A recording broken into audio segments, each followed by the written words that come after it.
Hello बच्चों, चलिए प्रश्न को पढ़ते हैं। थायराइड ग्रंथि के विभिन्न कार्य बताइए। इस प्रश्न में हमें थायराइड ग्रंथि के विभिन्न कार्य को बताना है। तो सबसे पहले इस प्रश्न में जो है मुख्य अवधारणा को देखते हैं। अगर बात करें मुख्य अवधारणा की तो इस प्रश्न में हो जाएगा थायराइड ग्रंथि। थायराइड ग्रंथि क्या होती है? थायराइड ग्रंथि जो है यह मौजूद होती है गर्दन में सांस नली के ऊपर जो है यह उपस्थित होती है और स्वर यंत्र के नीचे तितली के आकार की जो है अंतःस्रावी ग्रंथि है। क्या है ये? अंतःस्रावी ग्रंथि है। यह ग्रंथि जो है T3 और T4 नामक हार्मोन बनाती है। T3 और T4 नामक हार्मोन को बनाती है।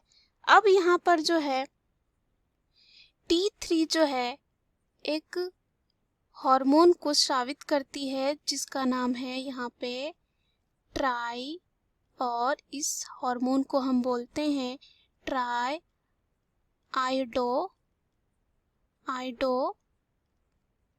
थायरोनिन।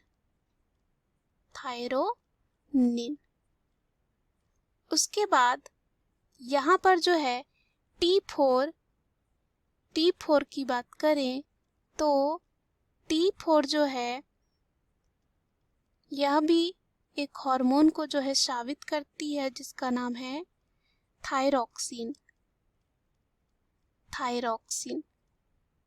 अब हमें प्रश्न में पूछा है कि थायराइड ग्रंथि के विभिन्न कार्य बताइए। तो यहाँ पर क्या होता है, अगर हम थायराइड ग्रंथि की बात करें इसके कार्य की, तो कार्य क्या होता है इसको देखते हैं। कार्य इस प्रकार है कि यह ग्रंथि तापमान का जो है नियंत्रण करता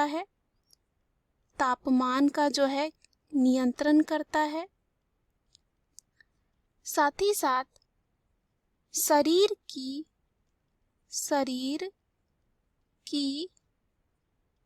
जितनी सारी उपापचय क्रियाएं हैं उनका भी यह क्या होता है, नियंत्रक होता है। उसके बाद यहाँ पे थायरोक्सिन हार्मोन जो होता है, यह हार्मोन का काम होता है शरीर के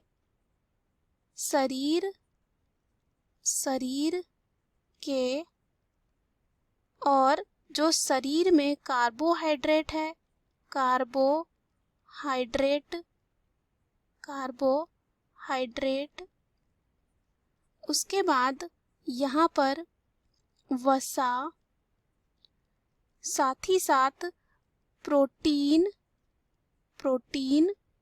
का चयापचय दर को जो है यह नियंत्रण में रखता है। भोजन में आयोडीन की कमी से शरीर में थायरोक्सिन हार्मोन की कमी हो जाती है और इस वजह से एक रोग होता है। इस रोग का नाम होता है घेंघा। उसके बाद अगर हम बात करें और इसके कार्यों की, तो यह क्या करता है, यह जो है रक्त में शर्करा, साथ ही साथ कोलेस्ट्रॉल और फॉस्फोलिपिड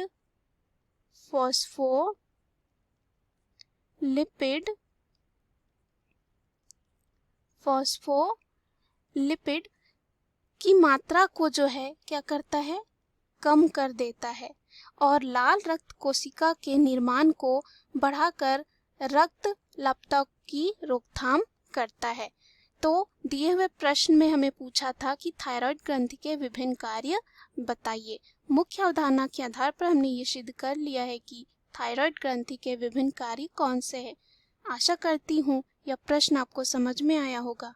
धन्यवाद।